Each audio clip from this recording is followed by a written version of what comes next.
Benvinguts a la sessió monogràfica dedicada a egiptomania i cinema. Us recordo que aquesta càpsula forma part d'un conjunt de vídeos promocionals de l'exposició Eutjat, l'exotisme a l'antic Egipte a Barcelona, i que està formada bàsicament pel que és una presentació, després un recorregut virtual per les espais de l'exposició i dos monogràfics, un dedicat a l'Arca de l'Aliança i un altre als calcs de paper, que són precisament peces destacables pel seu valor excepcional de l'exposició. Us haig de dir que el cinema és un poderós vehicle generador i difusió d'imatges que ha contribuït a configurar la cultura de masses. L'estètica del cel·luloide té un efecte directe a l'hora de vendre i concebre el món de manera diferent com altres canals tradicionals, com han estat la fotografia i la representació en viu, ho han fet. El cert és que la producció industrial d'imatges va revolucionar l'art del segle XX i va engendrar la visió fantasiosa que tenim de l'antic Egipte.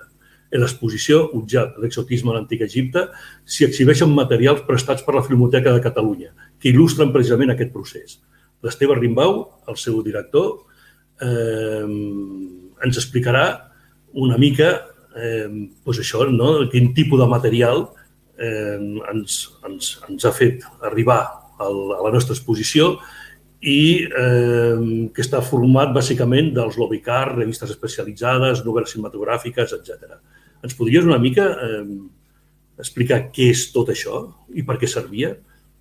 Sí, molt de gust. Jo crec que la relació aquesta entre cinema i Egipte és recíproca, és a dir, el cinema ha estat un gran divulgador de la mitologia egípcia a la seva manera, però a la vegada doncs, Egipte ha portat una sèrie d'històries, de materials i d'iconografies que el cinema se n'ha beneficiat àmpliament.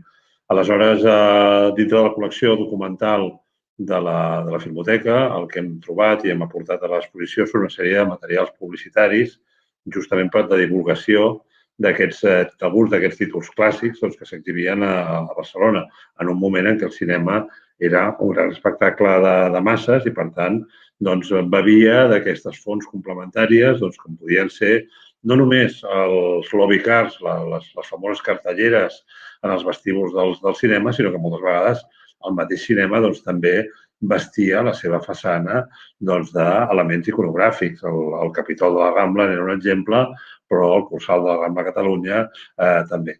A part d'aquestes cartelleres d'algunes pel·lícules molt representatives, Marc Antoni i Cleopatra, Josep, etc., hi ha pàgines de publicitat de la revista Arte i Cinematografia, que es va publicar entre 1910 i l'inici de la Guerra Civil, que també anunciaven periòdicament aquestes superproduccions que venien avalades per l'Star System de Hollywood. I finalment hi havia un altre element molt interessant, que eren les anomenades novel·les setmanals cinematogràfiques que publicava l'editorial que es deia Vistany, que es van publicar entre el 22 i el 32 i que setmanalment publicaven una novel·la d'una pel·lícula d'estrena. Al final, involuntàriament i sortosament per nosaltres, aquestes novel·les s'han convertit en el testimoni de moltes pel·lícules que han desaparegut el material original, la pel·lícula, però que en canvi persisteix la novel·la amb una sinopsis argumental àmplia que ens permet saber com a mínim de què anava la pel·lícula. Jo suposo que, clar, tot aquest material, un material gràfic, que et servia de suport precisament al que era el cel·luloide, el que és el producte cel·luloide, va tenir una influència enorme a crear aquesta mena d'imaginari que tenim ara sobre un Egipte idealitzat. A mi m'agradaria, de fet, en l'exposició nosaltres projectem seqüències breus de diferents pel·lícules des dels inicis, com aquesta que estem veient ara dels Méliès, en 1903, dels inicis fins als anys 30. Tu ens podries fer, o ens podries comentar què és el que en aquells moments es va veure a l'escena barcelonina i, per tant, de quina forma va impactar precisament la mentalitat dels barcelonins i barcelonines? Jo crec que aquest període, 1903-1930, és molt ampli i jo crec que té diverses fases i en les quals interfereixen aspectes molt diversos. Alguns relacionats amb l'egiptologia, per exemple, la importantíssima descoberta de la tomba de Tutankamon el 1922, però d'altra banda, la mateixa història del cinema.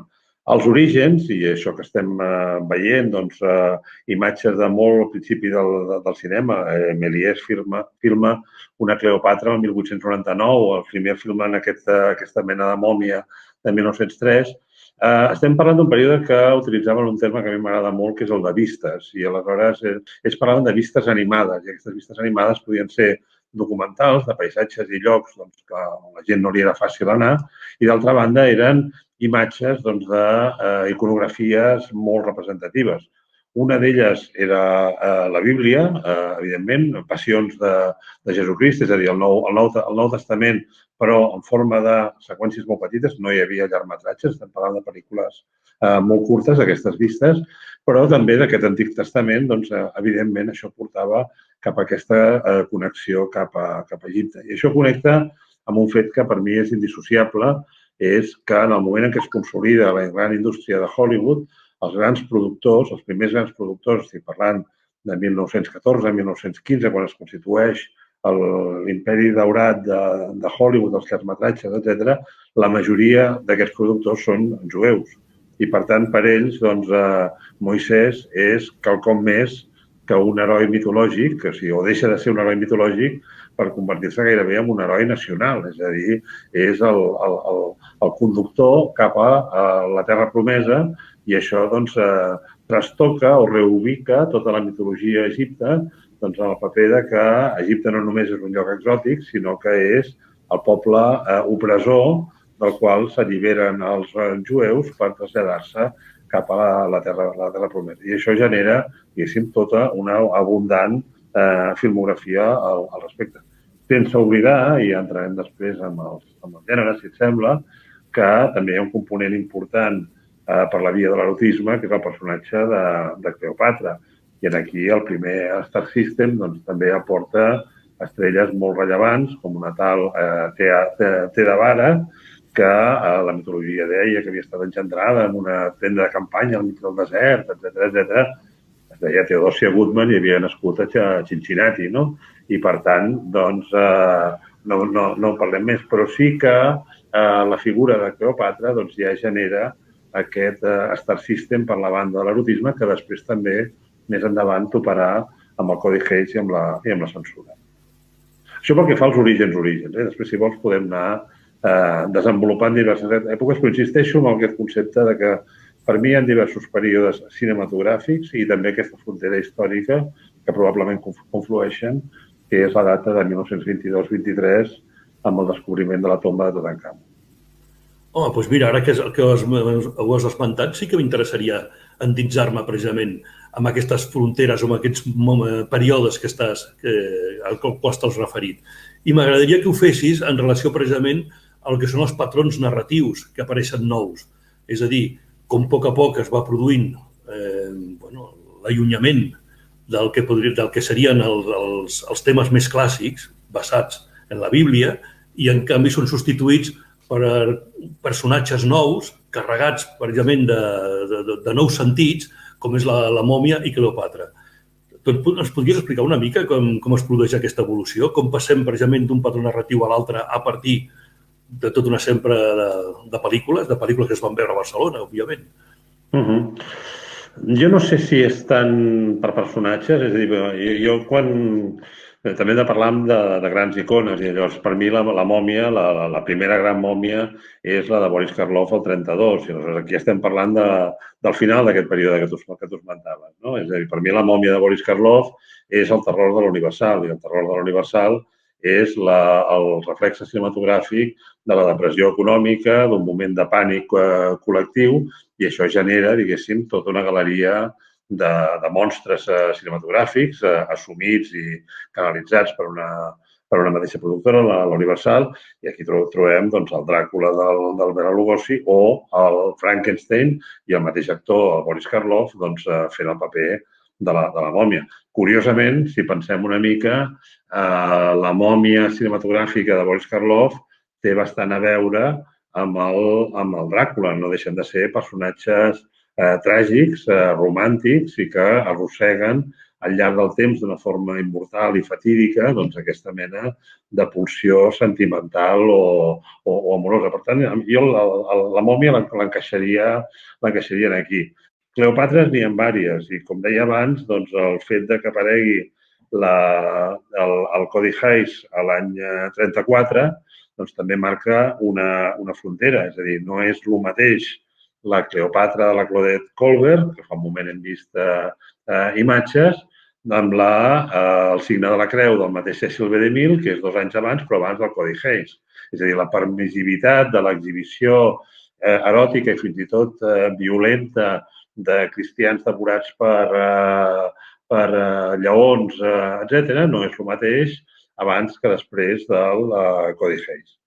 I, per tant, doncs, jo crec que aquí la censura doncs, també marca una frontera entre el que és visible i el que deixarà de ser visible en aquest moment. I per això, anys més tard, doncs, apareixerà una productora britànica que és la Hammer, doncs, que en els anys 50 i 60 el que fa és ressuscitar aquests mites clàssics de Hollywood desprenent-los de la repressió o de la censura del Codi Hays i donant-los doncs, molta més sang als ullals del Dràcula del Christopher Lee o donant doncs, més erotisme a la seva versió de la mòmia. Escolta, ara que hem entrat en aquest terreny, m'agradaria, com a forma d'epíleg, que ens poguessis fer algun comentari de cap a on han derivat precisament aquests models. Ens estem referint sobretot a Cleopatra i la mòmia i les produccions més modernes, ja no estem parlant dels anys 30, ja ens referiríem a èpoques més actuals. Quin és el teu parer del camí, del trajecte que han seguit aquests prototips? No, jo crec que hi ha una etapa entre l'actualitat i aquest període hi ha una etapa intermitja que és el Hollywood daurat sonor i en colors, és a dir, amb el qual, doncs, si en aquests moments les grans superproduccions són ciència-ficció pura i dura, i aquí encaixarien doncs, les últimes versions de la mòmia doncs, que es basen bàsicament amb els efectes especials o fins i tot amb el component, diguéssim, arqueològic que pugui tenir la figura d'Indiana Jones, però entremig hi ha el període aquest del Hollywood daurat dels anys 50-60. Vull dir que els grans 10 manaments no són els 10 manaments de l'època muda i en blanc i negre, sinó que són els del Charlton Heston amb les taules de la llei, amb aquella perruca absolutament exuberant de coloraines a la versió dels anys 50. I la Cleopatra, doncs la gran Cleopatra, indubtablement és l'Elizabeth Taylor, acompanyada del Richard Burton, a la versió del 63, doncs, que va ser tot un fenomen per ella mateixa. És a dir, va ser la gran superproducció, probablement la gran ruïna de la Fox en aquells moments, amb uns decorats fastuosos, rodada a Itàlia, amb tota la càrrega mitològica i esplendorosa del Hollywood de l'època, i és la que estableix per mi la iconografia definitiva de lo que és el mite de la Cleopatra. Després hem vist pel·lícules molt interessants. Penso en el faraó polonès del Jerzy Kawalerowicz, o fins i tot en una pel·lícula dirigida per un cineasta d'aquí, Alejandro Amenábar, que és Ágora, que és una pel·lícula que em sembla molt interessant. Però tot això queda fora, diguéssim, d'aquest glamour hollywoodià. No oblidem que una de les grans icones arquitectòniques de Hollywood és el teatre egipci de Hollywood Boulevard, i que, per tant, que és un lloc molt proper on es donen els Oscars. Tota la iconografia del Hollywood clàssic i tal passa per la reproducció d'un teatre egipci amb totes les columnes i tota l'arquitectura que contextualitza aquest ritual que en aquests moments era veure una pel·lícula clàssica en aquest context. Bueno, a mi, després de tota aquesta explicació tan eloqüent i exhaustiva, només em resta agrair-te la teva aportació com a director de la Filmoteca de Catalunya i, a més, com a historiador i crític cinematogràfic conegut a través dels mitjans. Jo simplement recordar a la gent que ens estigui veient que aquesta és una càpsula que forma part d'un conjunt de vídeos promocionals que podeu trobar penjats en la web del museu i que, evidentment, us emplaço a que els mireu.